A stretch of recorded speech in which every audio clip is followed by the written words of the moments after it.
যে রাতে হাতটা চাবাচ্ছে কামড়াচ্ছে, তখন আপনি কি করবেন? তখন হচ্ছে আপনার করণীয় যে এক্সারসাইজ সেটা আমরা এখন দেখাবো। দর্শক, প্রথম যে এক্সারসাইজটা আমরা করব সেটা হচ্ছে হাতটাকে এভাবে নিয়ে 1 2 3 4 5 6 7 8 9 10 এই হাত প্লাস এই হাত দুটাই আমরা 10 সেকেন্ড হোল্ড করার চেষ্টা করব, যদিও আমি একটু তাড়াতাড়ি বলছি আপনাদেরকে।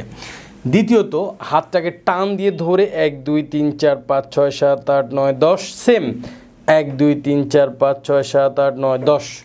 এই হলো আমাদের ফার্স্ট এক্সারসাইজ, সেটা হচ্ছে হাতের জন্যে। এরপরে আমরা দুই হাতকে পিছনের দিকে নিয়ে 1 2 3 4 5 6 7 8 9 10 এটা করব।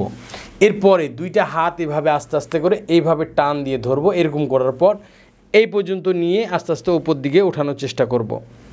দর্শক, এইভাবে আমাদের এক্সারসাইজ দুটো কমপ্লিট হলো। দর্শক, আমরা যে এক্সারসাইজগুলো আপনাকে দিলাম এখন, এই এক্সারসাইজগুলো আমরা রেগুলার করার চেষ্টা করব। সকাল দুপুর রাত 3 বেলা যদি এক্সারসাইজগুলো করি, আশা করা যায় যে আপনার হাতে যে চাবানো কামড়ানোর কমপ্লেনটা করছেন, আপনারা যেটা বলছেন, আশা করা যায় যে ইনশাল্লাহ এটাতে কমে আসবে।